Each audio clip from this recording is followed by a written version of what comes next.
गौतम बुद्ध एक बार भ्रमण करते हुए एक गांव की तरफ जा रहे थे। तब उन्होंने रास्ते में एक भिक्षुक जो अपनी जिंदगी के बड़े दुख से परेशान था, जब उसने बुद्ध से मिलने की इच्छा की तो बुद्ध ने उसे कहा कि सबसे पहले वह अपने दुख का कारण समझना चाहता है। भिखारी ने अपने दुख का कारण समझने के लिए अपनी जिंदगी की घटनाओं को याद किया और उसने देखा कि उसका दुख उसके मन की भावनाओं से जुड़ा हुआ था। बुद्ध ने उसे समझा कि दुख का कारण हमारे मन की गहराई में छुपा हुआ है और उसने उसे अपने अंदर की शांति और सुकून को खोजने के लिए प्रेरित किया। भिखारी ने बुद्ध की बातों को सुना और अपने मन की शांति और सुकून को खोजा, और फिर बुद्ध ने उसे एक और बात बताई, पैसे या भोजन देने के बजाय उससे भी बड़ी चीज की पेशकश की, ज्ञान। उन्होंने भिखारी को संतोष, करुणा और भौतिक संपत्ति की नश्वरता के महत्व के बारे में सिखाया। बुद्ध की शिक्षाओं से प्रेरित होकर वह व्यक्ति गौतम बुद्ध फिर भिक्षा मांगने लगा। गौतम बुद्ध ने उसे समझाया, मेरे पास तुम्हें देने के लिए ऐसा कुछ भी नहीं है जो तुम्हारे पास पहले से न हो। उलझन में भिखारी ने पूछा कि बुद्ध का क्या मतलब है। बुद्ध ने समझाया कि सच्ची खुशी और संतुष्टि भीतर से आती है और इसे भौतिक संपत्ति से प्राप्त नहीं किया जा सकता है। बुद्ध के शब्दों से प्रबुद्ध भिखारी को अपनी आत्मा की समृद्धि का एहसास हुआ और वह चला गया। अब वह बाहरी दान पर निर्भर नहीं था, बल्कि संतुष्टि पाने के लिए अपनी आंतरिक शक्ति पर निर्भर था। एक बार गौतम बुद्ध बहुत दिनों तक भिक्षा नहीं मिलने पर एक पीपल के पेड़ के नीचे बैठ गए। हमें समय एक महिला, सुजाता नाम की, ने उन्हें दूध और चावल के भाजी का भिक्षा दिया। बुद्ध ने उसके पुण्य को देखकर उनके शिष्यों को शिक्षा दी कि प्यार और दया सबसे बड़ा धन है। चलिए आपको एक और कहानी सुनाता हूँ। चुंदा एक सोने का कारीगर था। एक दिन जब बुद्ध उनके घर आए, चुंदा ने उन्हें सोने का बना दिया। बुद्ध ने हमें भोजन को स्वीकार किया और बताया कि जीवन में मानसिक शांति का सबसे बड़ा रास्ता अपने आहार में सम्मान और पवित्र भावना रखना है। गौतम बुद्ध ने चंदा को अपनी कहानी सुनाई।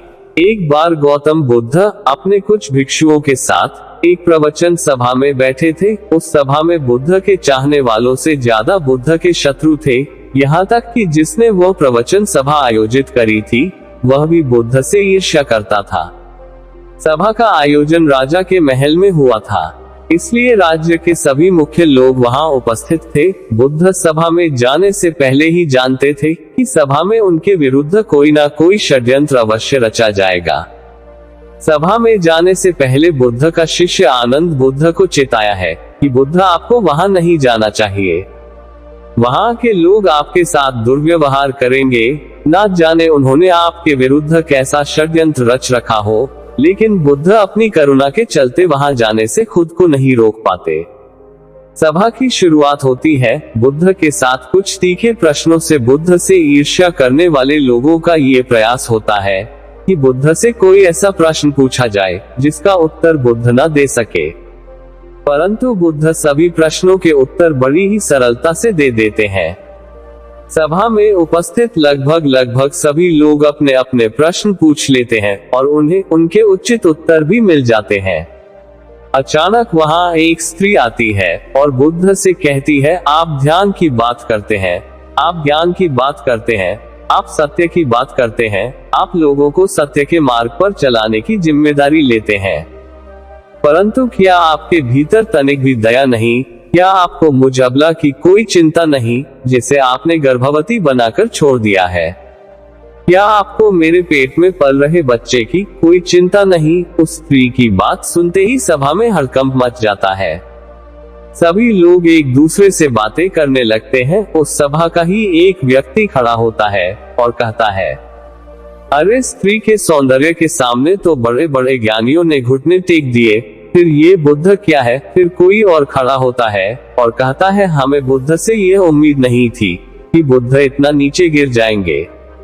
इसी तरह से सभा के बहुत सारे लोग खड़े होते हैं और बुद्ध को भला बुरा कहते हैं, बिना सत्य को जाने ही कि सत्य क्या है। लोग बुद्ध को भला बुरा कहना शुरू कर देते हैं।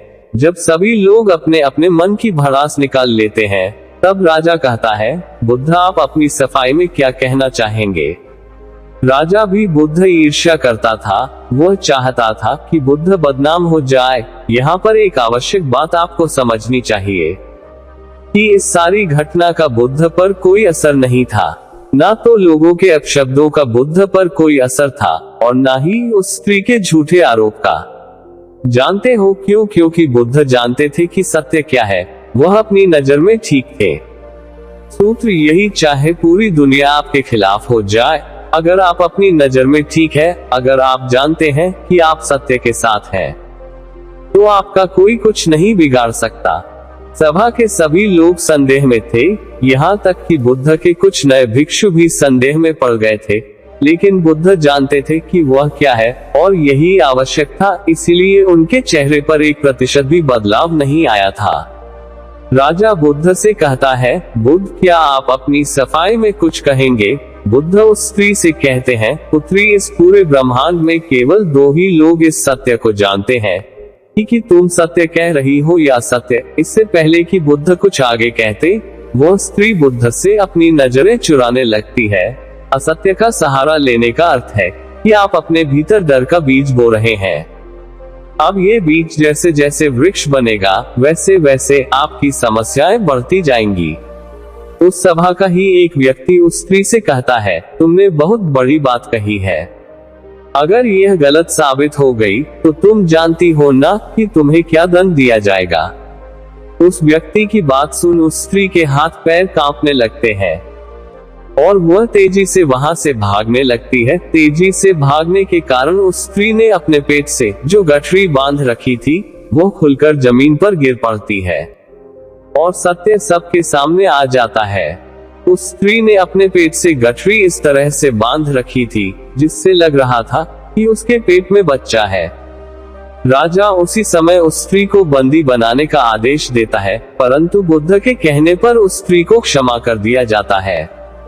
एक बात हमेशा याद रखना कि धैर्य और आपकी ही नजरों में सही होना आपको बड़ी से बड़ी समस्या से बचा सकता है। एक बार एक भिखारी अपने जीवन से परेशान हो चुका था क्योंकि उसे अपने जीवन को चलाने के लिए भीख मांगना पड़ता था।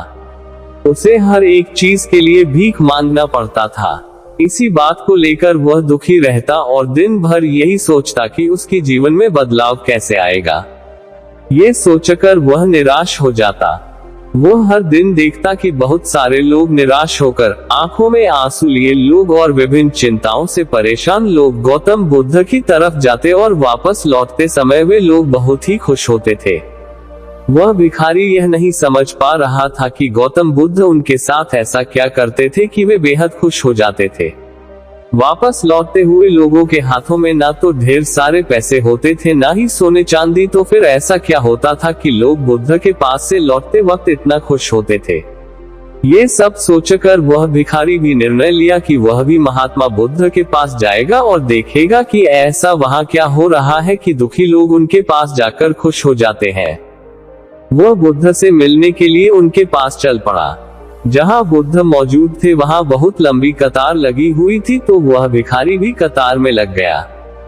कतार में लगकर वह अपनी बारी का इंतजार करने लगा। देखते ही देखते उसकी बारी आई और उसने बुद्ध से कहा, बुद्ध, मैं बहुत ही गरीब हूँ, मेरे पास कुछ भी नहीं है, मुझे अपना जीवन चलाने के लिए भी दूसरों से भीख मांगनी पड़ती है। अब आप ही बताइए कि मैं अपने जीवन को कैसे बेहतर कर सकूं।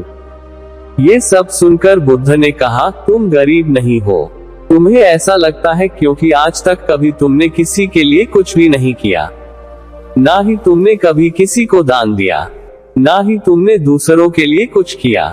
ये सब सुनकर भिखारी के मन में एक आशंका जाग उठी। अपनी आशंका को दूर करने के लिए भिखारी ने पूछा, मैं तो एक भिखारी हूँ, मैं लोगों को दान कैसे दे सकता हूँ और कैसे लोगों की सहायता कर सकता हूँ? मुझे तो खुद अपना जीवन चलाने के लिए दूसरों से मांगना पड़ता है। ये सब सुनने के बाद गौतम बुद्ध थोड़ी देर चुप रहे और फिर उसे बोले, तुम्हारे पास हाथ है जिससे तुम लोगों की सेवा में लगा सकते हो और दूसरों का भला कर सकते हो। इसके अलावा तुम्हारे पास मुंह है जिससे तुम लोगों से अच्छी अच्छी बातें कर सकते हो और दूसरों का हौसला बढ़ा सकते हो। ये सब करके भी तुम दूसरों की सहायता कर सकते हो। जरूरी नहीं कि दान सिर्फ पैसों से किया जाए। हम चाहे तो हम शिक्षा का भी दान कर सकते हैं, चाहे तो अन्न का भी दान कर सकते हैं। ऊपर वाले ने अगर किसी को पूर्णतः अच्छा शरीर दिया है तो वह गरीब नहीं है, वह बस दिमाग से गरीब है। उसे इस विचार से हटकर दूसरों की सेवा में लगाना चाहिए। बुद्ध की यह सब बातें सुन लेने के बाद वह भिखारी बहुत ही ज्यादा खुश हो गया और उसका मन अब संतुष्ट था। हम सब इस बात की चिंता में समय बर्बाद करते हैं कि हम गरीब हैं, लेकिन ये सत्य नहीं है। सत्य तो यह है कि जब तक हमारा शरीर पूरी तरह से बेहतर है तो हम उसका उपयोग करके आगे बढ़ सकते हैं और खुद के जीवन को बेहतर बना सकते हैं। अगर कोई व्यक्ति सिर्फ अपने गरीबी पर ध्यान दे और उसे बदलने की कोशिश न करे तो वह मूर्ख है। इसके अलावा हमें इस कहानी से ये भी सीख मिलती है कि दान सिर्फ धन का ही नहीं, शिक्षा, भोजन, अच्छे विचार आदि का भी किया जाना जरूरी है। अगर आपके पास धन नहीं है तो आप शिक्षा का दान कर सकते हैं या फिर आप दूसरों के लिए अच्छे विचारों का भी दान कर सकते हैं। इससे समाज बेहतर होता है। वीडियो को लाइक और शेयर करें। आपसे मिलते हैं एक नई कहानी में।